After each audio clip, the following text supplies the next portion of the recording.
Bonjour, donc la suite de la vidéo sur la pâte d'amande, aujourd'hui pour voir comment aromatiser et colorer de la pâte d'amande.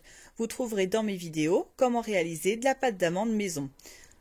Alors, pour colorer de la pâte d'amande, on prend tout simplement des colorants alimentaires que l'on trouve dans le rayon des supermarchés où il y a la farine, le sucre glace, etc. Donc ces petits tubes-là. Si vous voulez plus de choix dans les magasins spécialisés, il y a des poudres ou aussi donc sous forme liquide avec plus de couleurs. Car là, il va falloir qu'on joue un petit peu donc au peintre pour faire nos mélanges de couleurs. Pour aromatiser, vous avez le choix selon vos goûts entre les arômes qui existent directement pareil au rayon donc de tout ce qui est pâtisserie, etc. des supermarchés. Donc là par exemple j'ai du citron. Je vais essayer aujourd'hui de faire avec de l'arôme vanille. J'ai un petit peu peur que ça colore. On va voir ce que ça donne. Et vous pouvez prendre donc des sirops que vous trouvez au rayon donc des boissons, comme quand vous faites du sirop de fraises, de grenadine, etc. Ça fonctionne très bien. Donc nous avons notre part de pâte d'amande. On avait donc 125 et 125. Donc ça fait donc 250. On a 250 grammes ici de pâte d'amande. Je vais faire comme ce qu'on trouve dans le commerce, du blanc, donc on va la laisser telle quelle, du rose et du vert. Donc voyons, on va voir comment procéder. Donc comme je vous l'ai dit, on va faire donc du blanc, donc ça c'est pas compliqué, du rose et du vert. Donc je découpe en 3 parts à peu près égales mon boudin de pâte d'amande, ou selon ce que vous avez le plus besoin. Donc ouais, moi j'aurais peut-être plus besoin de blanc que des autres couleurs. Donc on va dire que le blanc, je le garde à part. Tiens, là vous voyez justement la pâte d'amande, hein, ça ressemble bien à celle qu'on a dans le commerce. Donc, première étape.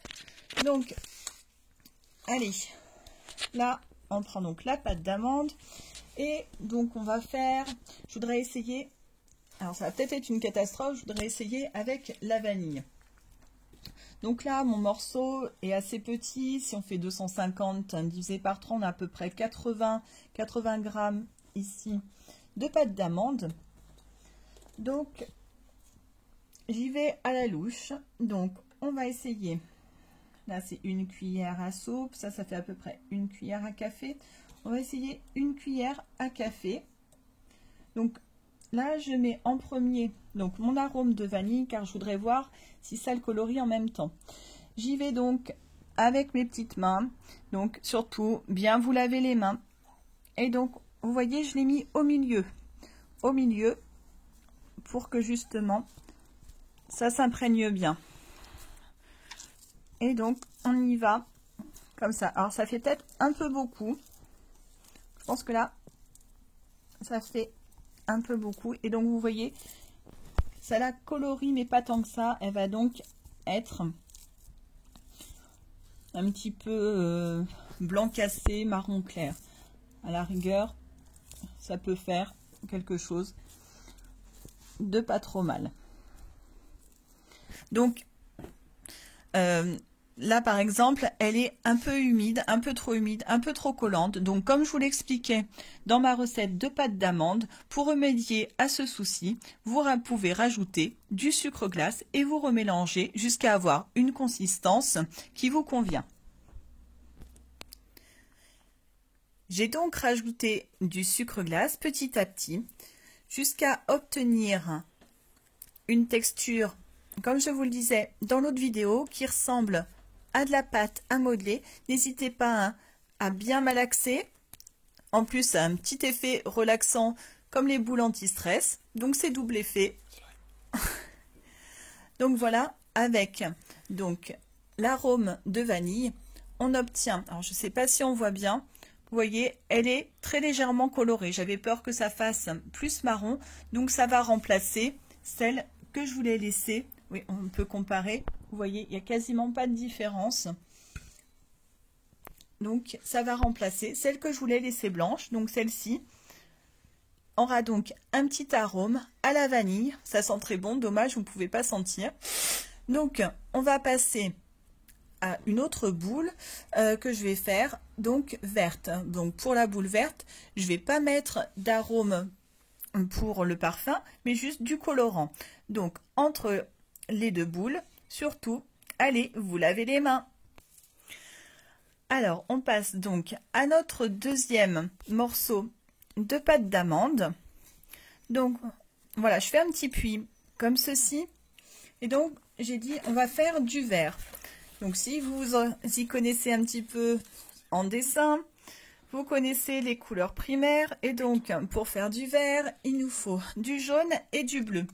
Avec ces colorants alimentaires, comme avec donc les peintures, c'est toujours la couleur la plus forte qui est dominante.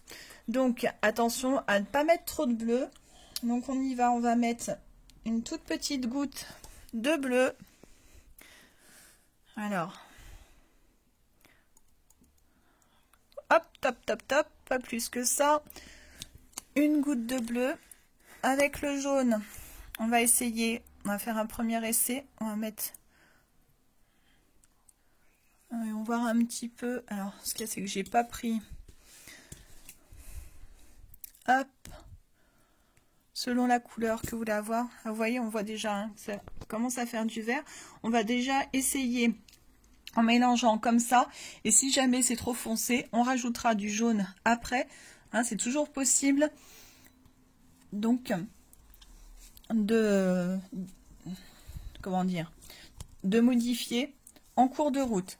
Donc là pareil, comme avec les saveurs, les arômes, n'hésitez pas, on touille, on touille, on touille. Voilà notre petite balle anti-stress. Donc, comme on a donc du blanc, hein, c'est comme si vous mélangiez avec du blanc, la couleur sera beaucoup moins foncée, hein, donc beaucoup plus pâle que ce que vous aviez. Là encore, ça colle parce que du coup, on a rajouté du liquide. Donc, n'hésitez pas à rajouter un petit peu de sucre glace pour obtenir une pâte comme initialement.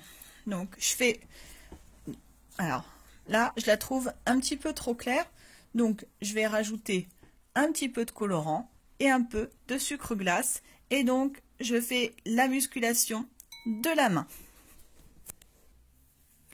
Voilà, donc ma boule verte est terminée. Donc au final, pour mes 80 g de pâte d'amande verte, il m'aura fallu 2 gouttes de bleu et 4 gouttes de jaune. On va donc passer donc à ma dernière boule. Pour moi, je vais faire de la couleur rose avec un arôme à la rose. Mais donc, auparavant, une fois encore, on se lave les mains. Pour ma dernière part donc de pâte d'amande, comme je vous l'ai dit, je voulais la faire rose, et donc un arôme de rose.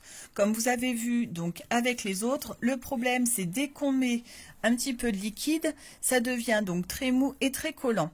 Donc on aurait pu mettre le colorant et l'arôme ensemble tout de suite, mais j'ai un petit peu peur. Donc on va essayer, on va voir ce que ça donne. Donc pour faire du rose, c'est simple, on prend le colorant rouge, comme la pâte est blanche,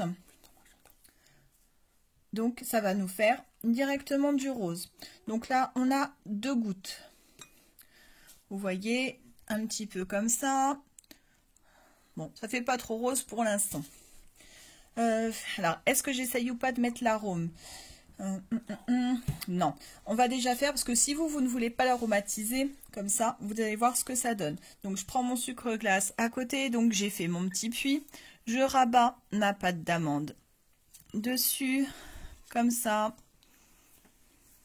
et donc alors attendez, je réfléchis parce que donc j'avais dit pour 80 grammes, donc j'ai peur que ça soit, après tout dépend, si vous voulez avoir du rose donc très pâle ou du rose plus soutenu, là vous voyez on commence à voir un petit peu la couleur qui se mélange avec notre pâte d'amande. Donc là encore, hop, on y va, on n'hésite pas à bien appuyer pour que ça se mélange. Si vous trouvez que c'est trop collant, vous rajoutez un petit peu de sucre glace. Là par exemple, on peut faire un petit peu dessus, hop, comme ceci directement. Donc là, je pense que ça va faire du rose vraiment très pâle. Donc moi, par rapport à ce que je voulais faire, donc vous voyez, donc je fais comme ça, hop, je remets un peu de sucre. Par rapport à ce que je voulais faire, j'aurais voulu un rose un petit peu plus soutenu. Mais c'est vrai que celle qu'on trouve dans le commerce est rose assez pâle. Donc je dirais 3 gouttes pour 80 grammes. Ce serait suffisant.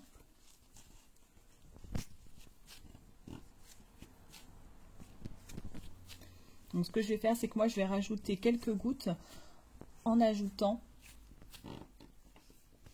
mon colorant. Donc là, c'est un peu pâle, mais il me semble que dans le commerce, elle est assez pâle aussi. Alors, je remélange comme ça. Donc là, il y a encore un peu du blanc. Donc là, je trouve que c'est trop pâle. Donc, je vais le faire à nouveau avec un petit peu plus de colorant. Donc, je vais rajouter une goutte. Non, même plus, parce que, comme je vous disais, je voulais un peu plus foncé. Donc, hop. Oula, là, on a 3 gouttes. Donc, ça nous fait 5 gouttes au total. Donc, même punition. On y va. Donc surtout, il faudra bien laver les mains après parce que ça reste bien sur la peau pendant quelques temps. Faites attention à vos vêtements également. Hein, les enfants, si c'est vous qui cuisinez, attention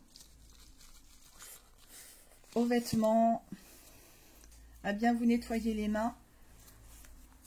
Sinon, ça va être une catastrophe. Donc pareil, on recommence. Donc là, vous voyez, c'est déjà bien plus foncé. Ça sera plus foncé que ce qu'on trouve.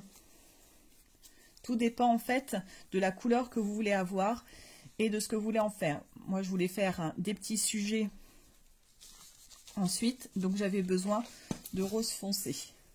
Si vous voulez du rouge, par contre, avec le colorant qu'on a dans le commerce, j'ai bien peur que ce ne soit pas possible, celui qu'on trouve. Donc au rayon là, des supermarchés, il faudra vous diriger plus vers le rayon donc spécialisé avec les petites poudres, les poudres ou les colorants donc de spécialistes, de pâtissiers, comme je vous ai montré au départ. Hop. Donc on continue jusqu'à obtenir une boule avec la texture donc de la pâte à modeler.